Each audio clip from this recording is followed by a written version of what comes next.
반갑습니다. 장종료 시장점검입니다. 네, 오늘 코스피 지수 하락 마감했습니다.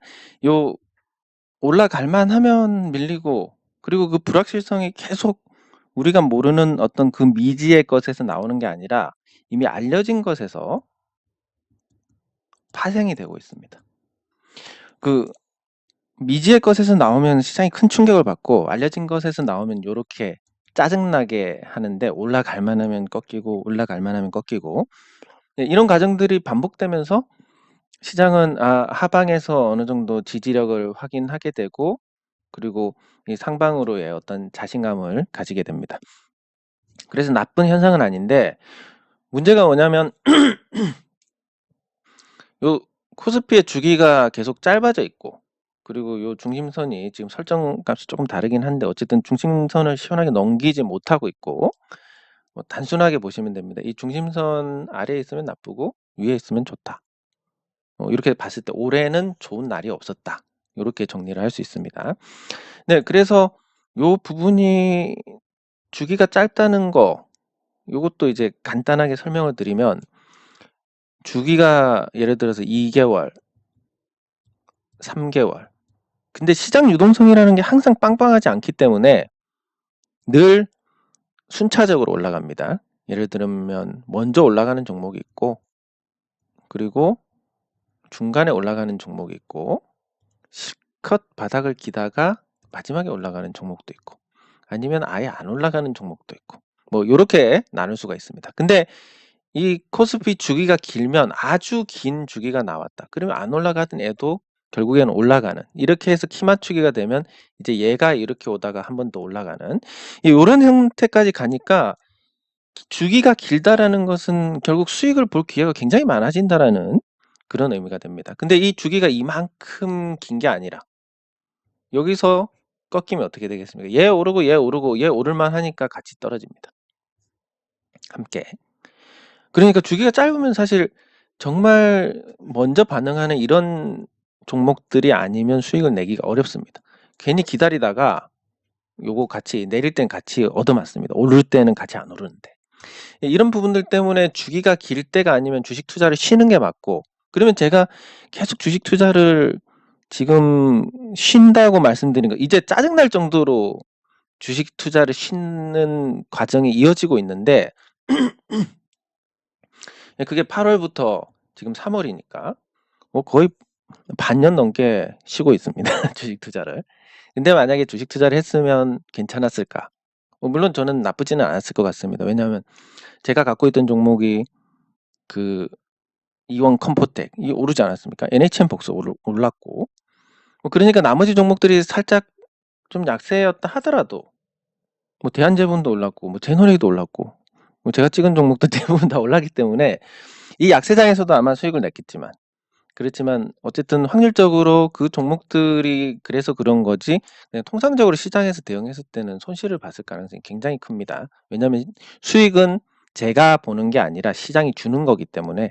그러면 지수가 3,300에서 2,600을 깰 정도로 내려갔다, 지수가 20%가 빠졌는데 개별 종목들은 심하면 한 40% 정도 빠지게 됩니다. 이런 거 한 방에 얻어맞으면 반토막이라고 치고, 100만 원이 50만 원이 됐습니다. 그럼 여기서 100만 원 다시 만들려면 몇 퍼센트 수익을 얻어야 됩니까? 100% 수익을 얻어야 됩니다. 여기서는 50% 까였는데.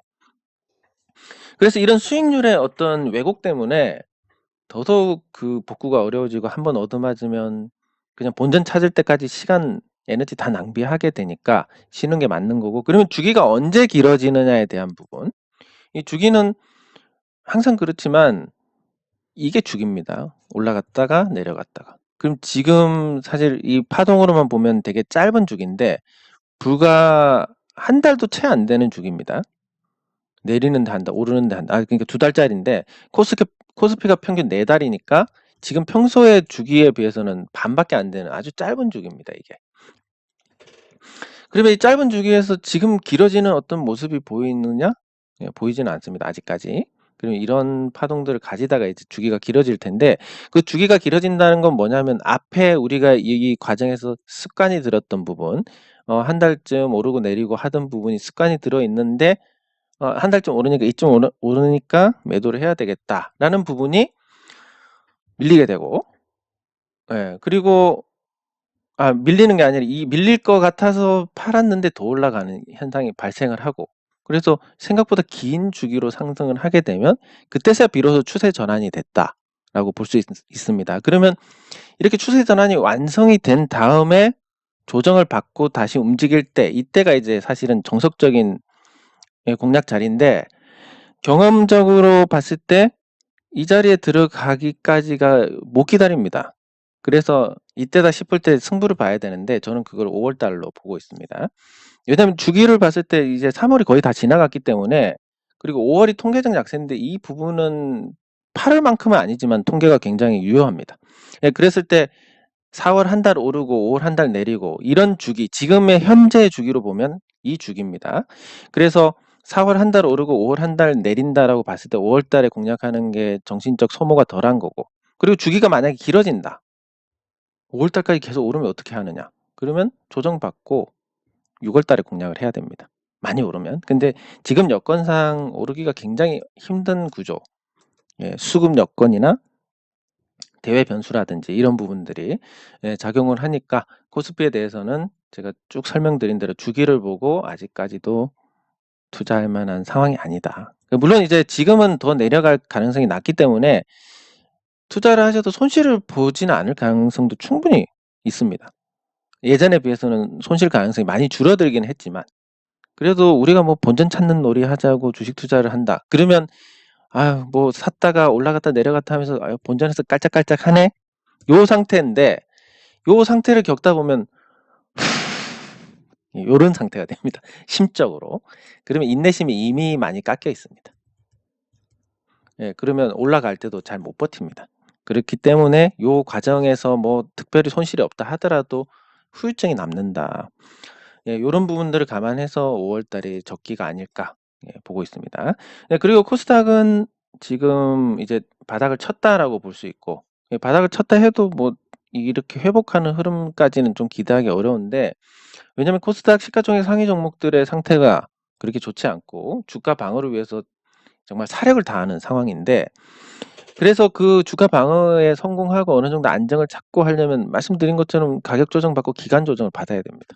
그럼 지금 이 단계쯤 와 있으니까 잘 버텨가지고 이제 회복을 도모할 수 있는, 그러면 시가총액 상위 종목들이 안 움직이는데 코스닥이 움직이겠느냐라고 본다면 조금 힘들지 않을까. 그래서 코스닥 지수는 부정적이지만 인플레이션의 영향, 그리고 원화 약세의 영향, 원화 약세는 다소 진정이 되긴 했습니다. 그리고 원자재 변동의 영향, 이런 다양한 변수들에서 중소형주들이 사실 큰 타격을 받을 수도 있고, 또 중소기업들이 타격을 받을 수도 있고 수혜를 받을 수도 있습니다. 근데 그 지금의 작금의 상황은 제조업을 하는 중소기업들이 다소 수혜를 받을 수 있는 그런 환경이니까 중소형주는 나쁘지 않을 것이다.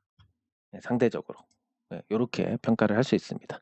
그렇게 이제 시장 상황을 정리해 놓고 보면, 주기가 짧으니까 주기가 길어질 때까지 기다려야 되겠구나. 근데 주기 길어지고 나면 이미 최저가를 놓치는 상황이니까 주기가 주기가 길어지는 거에 앞서 가지고 우리가 예측 타이밍을 잡아야 된다.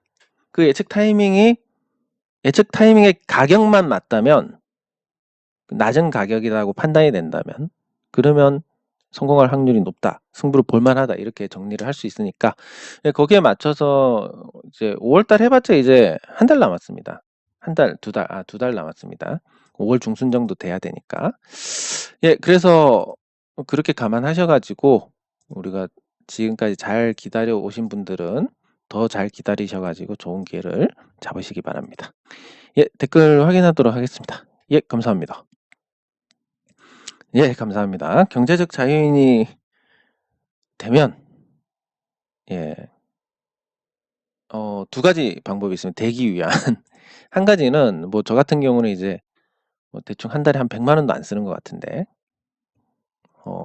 물론 뭐 이것저것 해서 쓰는 건 모르겠습니다만은 개인적으로 쓰는 게 한 이 정도도 안 되는 것 같고, 그러면 이렇게 됐을 때 앞으로 쭉 한 300만 원만 번다, 몸 건강하게 된다, 그러면 이것도 이미 경제적 자유인입니다. 근데 이제 통상적으로 이런 걸 얘기하는 건 아니니까, 그 어느 정도 이제 무너지지 않을 만한 자산 규모를 형성을 해야 된다. 이게 이제 요즘 기준으로 한 30억 정도 되지 않을까? 예. 그래서 30억이 되려면 보유하고 있는 집값이 올라가지고 뭐 이거에서 일정 부분을 담당을 할 거고, 주식 투자로 해서 또 꾸준히 담당을 할 거고, 그리고 근로소득이나 사업소득도 기여를 할 거고, 이런 부분들이 복합적으로 작용해서 이걸 하는 거지, 주식만 갖고 30억을 만든다? 물론 가능하지만 확률이 많이 떨어집니다. 그래서 그 중에서 한 축, 난 직장도 열심히 다닐 자신이 있고, 그리고 내가 보유한 집이 앞으로 나쁘지 않을 것 같다. 이런 상태에서 주식 투자만 잘하면 뭔가 잘 만들어질 것 같다라는 부분들, 예, 그런 부분들이 된다면 뭐 기대를 하셔도 좋지 않을까 싶습니다. 예, 감사합니다.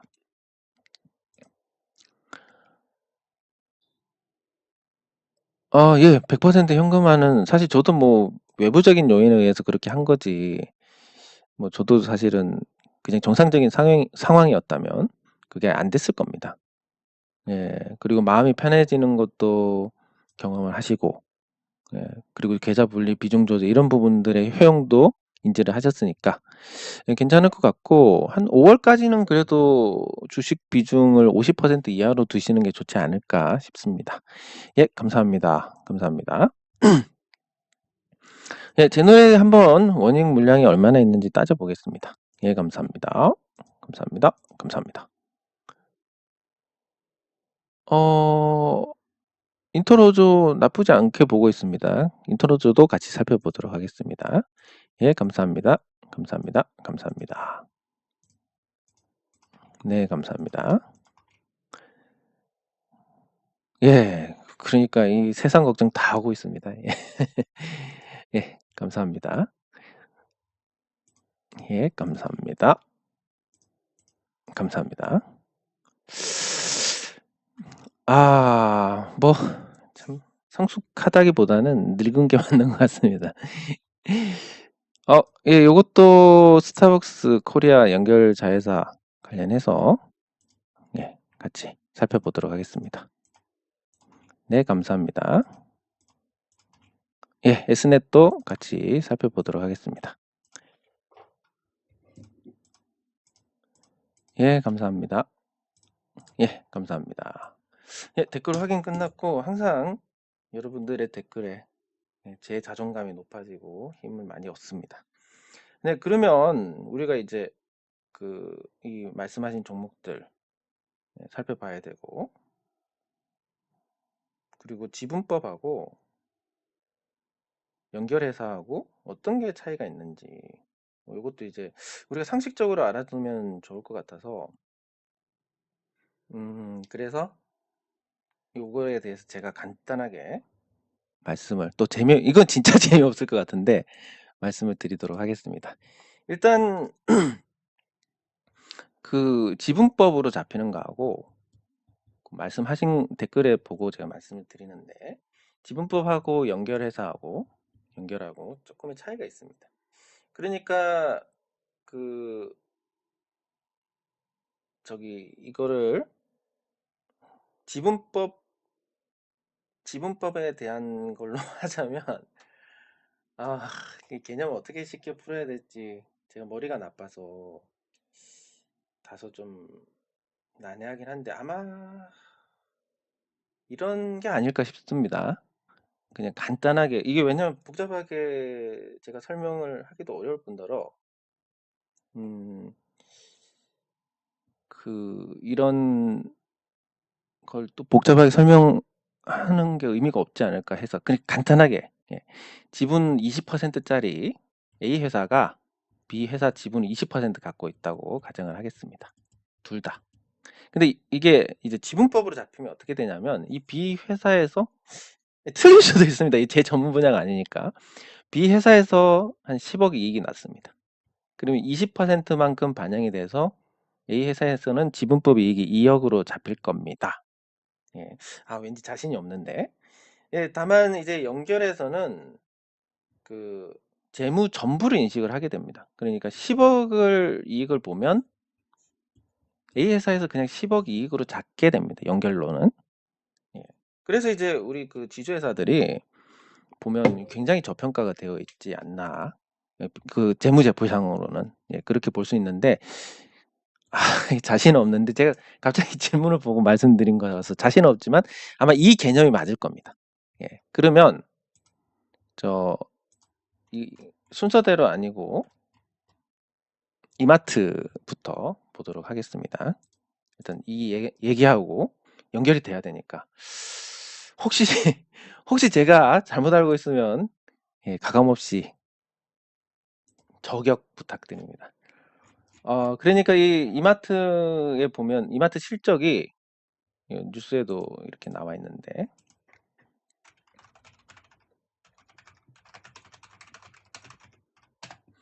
자, 스타벅스 코리아 영업이익이 뭐 2,393억이다. 이렇게 뉴스가 나온 게 있습니다. 올해 초에 2,393억 스타벅스 코리아가 그러면 여기서 가져와서 연간으로 잡을 때랑 비교를 하면 연간이 아니라 별도랑 잡을 때랑 비교하면 아마 거의 그 차이가 납니다. 그러니까 근데 다른 자회사도 있을 건데 차이가 나는 것은 지분율이 높기 때문에 연결로 바꾸든 아니면 지분법 평가이익으로 바꾸든 크지는 않았지만 어쨌든 지금 지분율이 아마 스타벅스 코리아 지분율이 이마트의 지분율 한 60% 되나? 이마트 지분율 한번 쳐보겠습니다.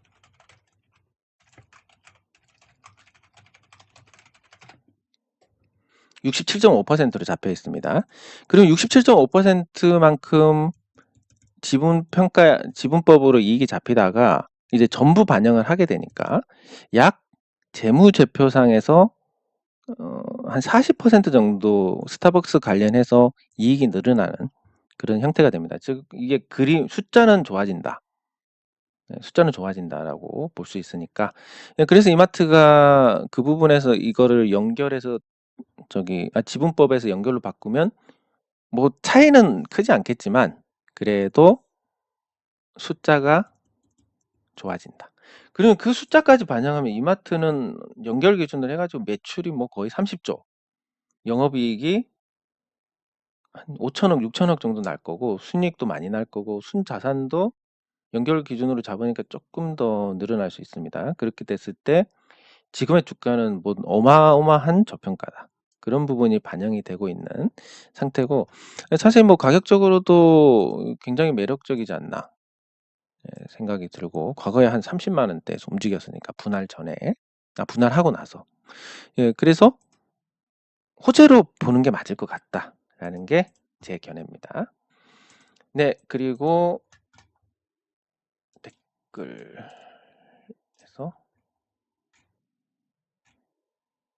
인트로죠.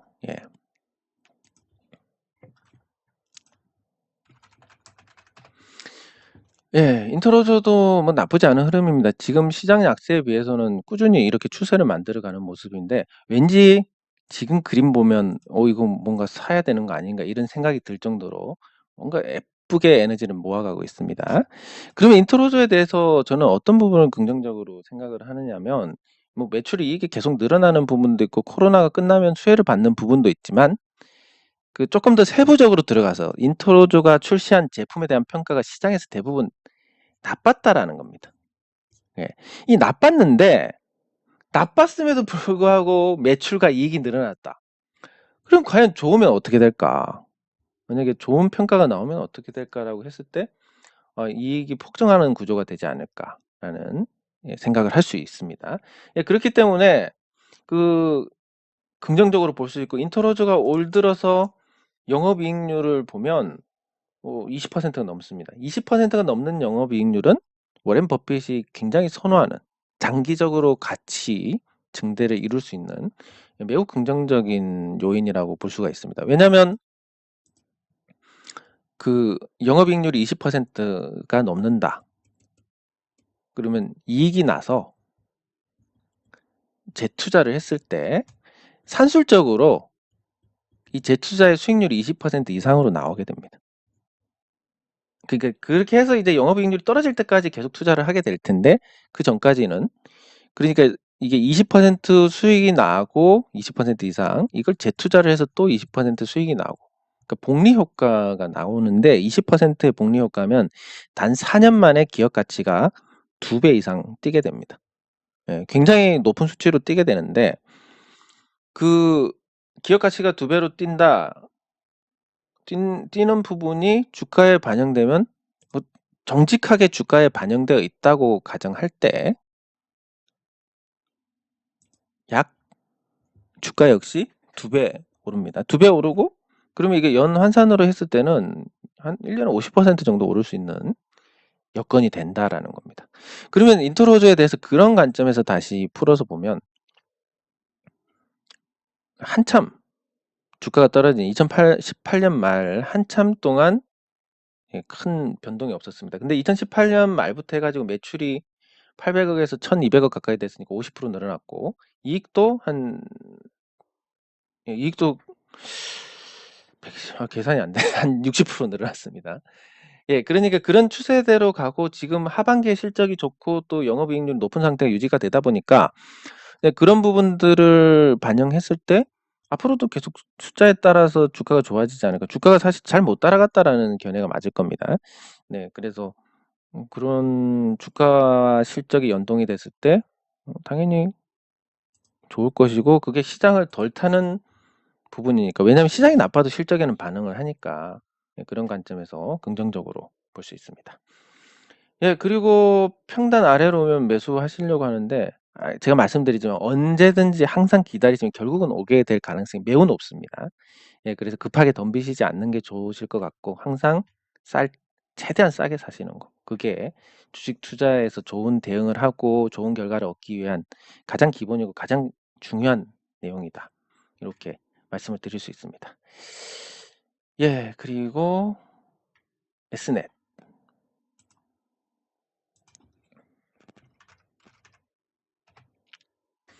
예, S넷 주가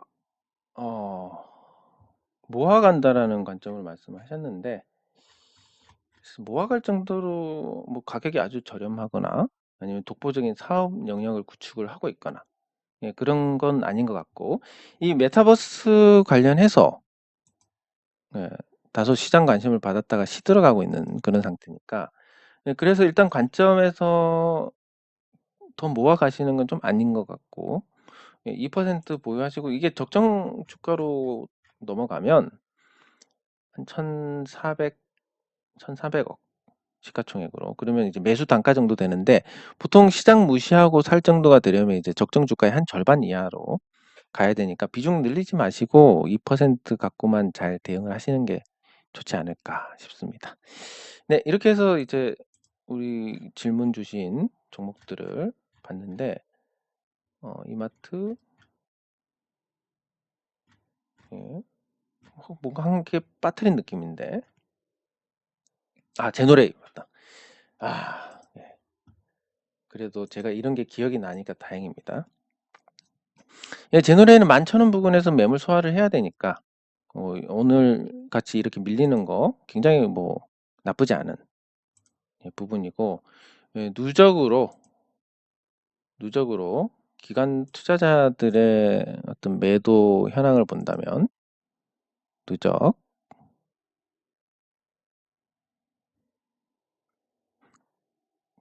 기간 합계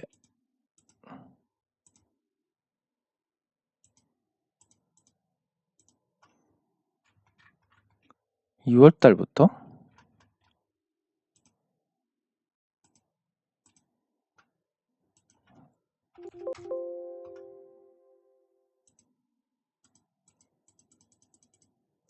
네, 이렇게 볼 수 있습니다. 기관 투자자들 합계가 그렇게 79,000주인데, 아마도 파는 거는 원익일 거고 사는 쪽은 또 다른 기관 투자자로 추정을 할 수 있습니다.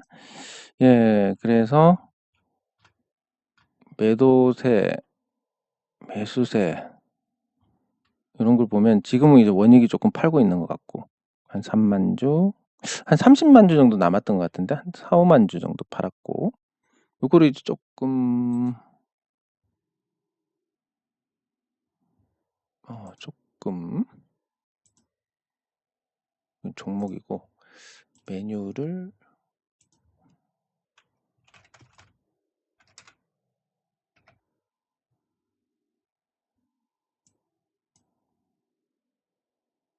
이제 이 유한대증권 좀 서툴러 가지고 제가 저거를 잘 못 찾겠으니까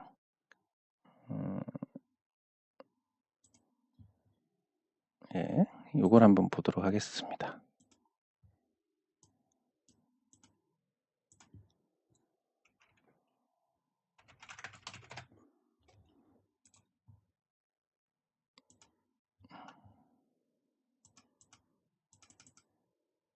한 11월부터 봐서 누적 아니고 더하기 빼기를 해야 되니까 사모펀드는 원익이 맞을 겁니다. 그럼 누적으로 봐도 되겠구나.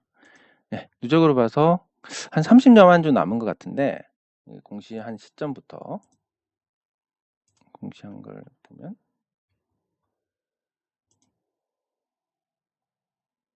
9월 달에 공시를 했습니다. 9월 달에 이제 5% 이하가 떨어졌고 72만 7천 주 남았고 9월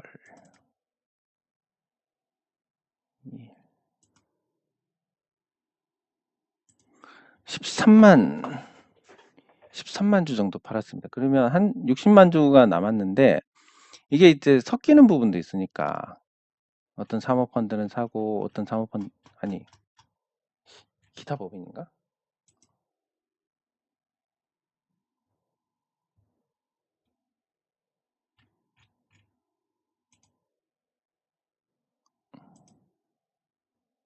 사모펀드. 예. 생각보다는 좀 수량이 남아 있을 것 같은데 다른 사모펀드가 들어오고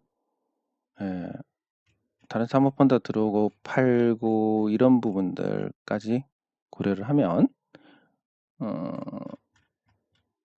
이거는 5만 주는 빼야 되고 여기까지는 샀을 리는 없을 거니까.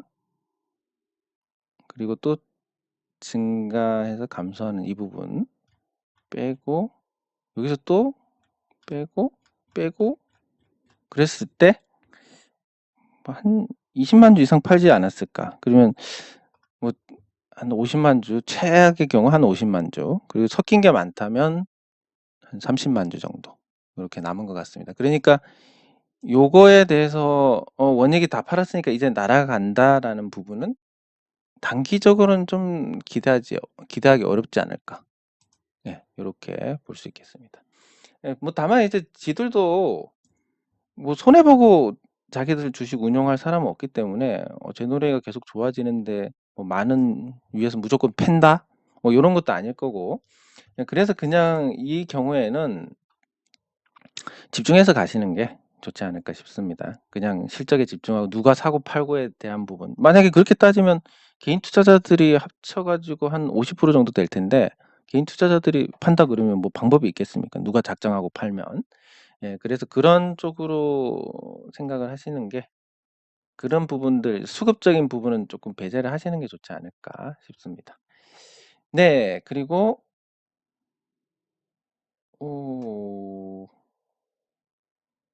오늘은 뭐 특별한 건 없는데 삼성전자를 한번 봐야 될 것 같습니다. 예, 그리고 이 삼성전자 같은 경우는 시장 대비해서 지금 많이 부정적인 그런 상황인데 거의 계속 지금 개인 투자자들이 매수를 하고 있습니다. 개인 투자자들이 거의 최근 한 달 동안 5천만 주 가까이 샀습니다.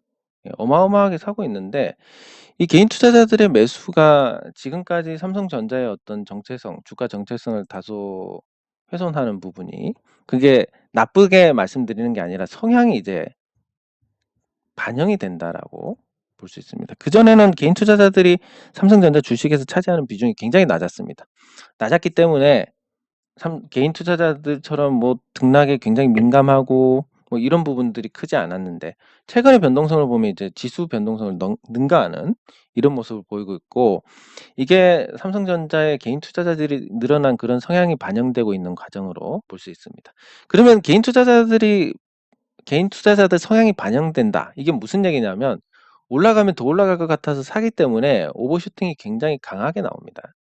그리고 하락할 때도 마찬가지로 투매가 나오고 공포에 불안한 부분들이 커지기 때문에 또 폭락을 하게 됩니다.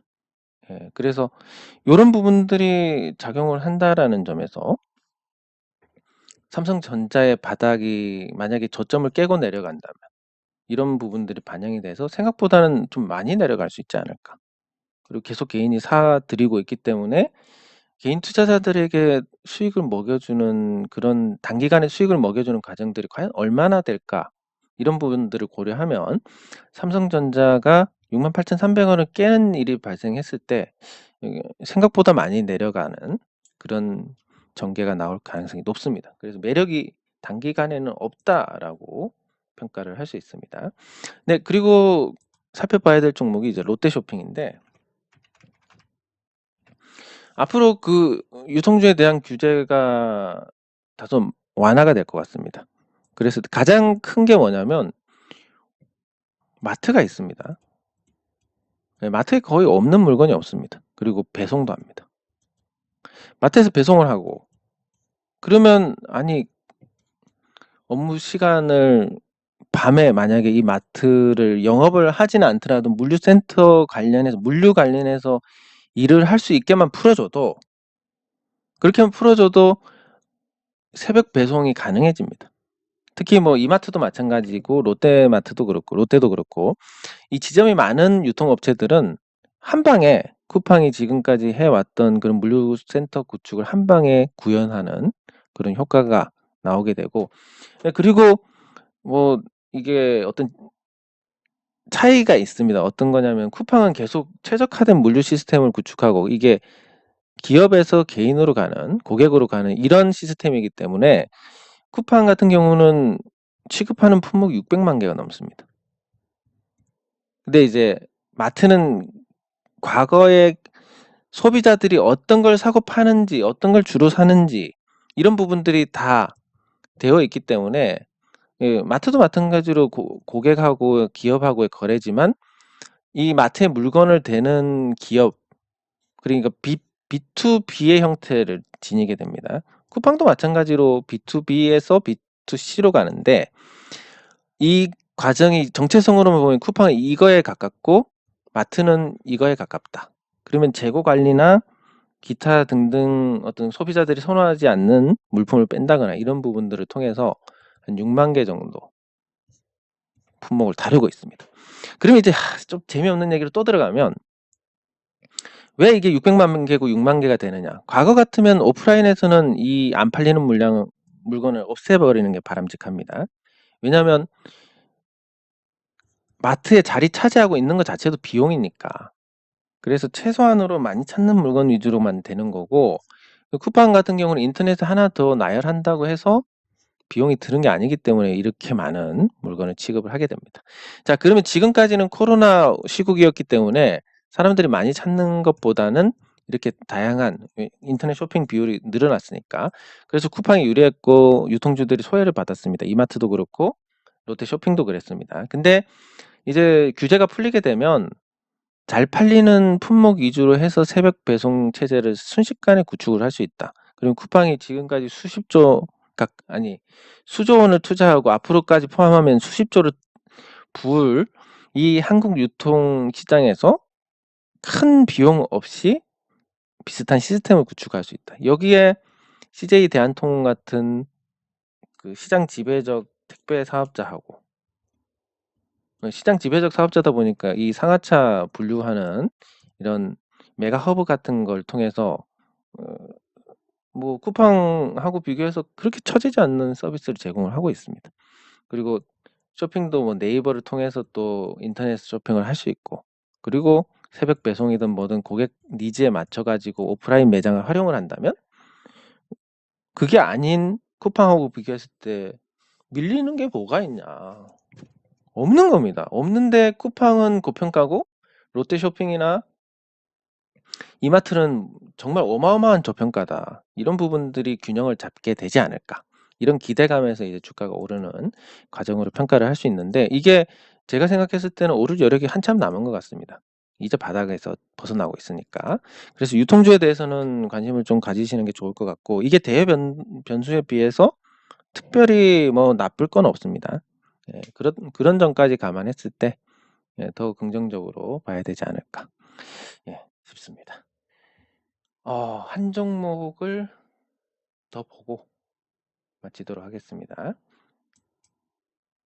예, NHN벅스인데, 자, 여러분들께서 여기서 보셔야 될 게 뭐냐면 주가의 흐름입니다. 예, 주가가 무식하게 급등한 종목, 그리고 망가지는 종목들, 뭐 알게 모르게 이런 종목들은 다 조사를 받게 될 겁니다. 이 과정에서 뭔가 불법적인 요인들이 있었는지. 그럼 당연히 뭐 수익을 많이 본 사람 위주로 그렇게 쭉쭉쭉쭉쭉쭉 조사가 들어가지 않겠습니까? 주가 조작이든 뭐든. 예, 그래서 이거 같은 경우는, 이런 식으로 움직이는 종목들 같은 경우는 지금 아니면 해먹지도 못하는 그런 상태가 될 가능성이 크다라는 거. 그럼 지금 아니고 회사가 존속이 계속 되는 종목들은 어떻게 되겠습니까? 굳이 이렇게 해서 조사받을 필요가 있느냐. 그래서 그런 종목들은 NHN벅스처럼 뭐 이렇게라도 움직이는 거고, 지금 가격대가 이전의 가격대보다 좋아지는 이런 형태가 돼서 한번 시세를 받으면 이런 식으로 주가가 업그레이드 되는 종목들, 그리고 제자리로 돌아오는 종목들, 그럼 이 제자리로 돌아오는 종목들은 앞으로 이렇게 될 가능성이 크고, 이건 뭐 또 달리 해석하면 다 못 팔았다는 거니까 오늘처럼 한번 또 이런 튀는 흐름이 나올 수 있다라는 거, 이런 걸 구분을 하시면 앞으로 종목 선택하실 때도 훨씬 더 좀 분간을 쉽게 하시지 않을까, 그런 생각을 가져봅니다. 그래서 NHN벅스 자체에 대한 어떤 관심보다는 요거 같은 경우는 급등을 하고 바로 죽지는 않았으니까, 왜 존속 가능한 기업이니까 그래도, 그리고 한번 세게 올렸다가 죽는 종목들은 그런 것조차도 없는, 그런, 당장 지금 아니면 이제 해먹을 시간이 없다, 뭐 이런 쪽으로 보시는 게 맞을 것 같습니다. 네, 그리고 이제 조금 이제 경각심을 가져야 될 부분들이 이제 SL 바이오닉스인데, 지금 감사 보고서가 나오는 시즌입니다. 그러면 감사 보고서가 나올 때 감사 의견 거절이라든지 이런 게 나오면 문제가 커지는데, 이제 주식 투자를 안 하다 보니까 그런 부분에서 조금 제가 관심이 멀어져 있는 겁니다. 그래서 예를 들면 SL 바이오닉스 같은 경우 100% 감사 의견 적절히 나온다라고 단정을 할 수 없는 종목입니다. 그런 종목이 감사 의견이 이거 잘못하면 거절 이런 게 나올 수 있을 것 같은데, 불안해서 떨어지는데 감사 의견이 적정 또는 한정만 나와도 뭐 나쁘지 않을 겁니다. 이렇게 하면 뭔가 반응이 있지 않을까. 그래서 이게 굉장히 위험하니까, 이건 정확하게 말씀드리지만 그냥 불량식품 한 100만 원 이하로만 재미로, 감사 보고서가 언제 나올지 모르겠지만 작년을 보면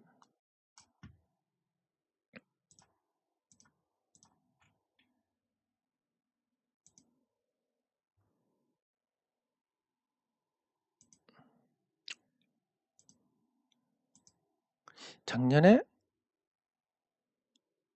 감사 보고서 제출이 3월 19일. 그럼 지금은 나올 때가 된 것 같은데. 다소 예. 조금 늦어지는 게 불안하긴 한데, 그래도 만약에 거절이 안 나오면 한번 반등을 주지 않을까. 그래서 불량식품 삼아서 한번 100만 원 이하로 해보시는 거 나쁘지 않을 것 같습니다. 장 종료 후 시장 점검은 여기서 마치도록 하겠습니다. 수고하셨습니다.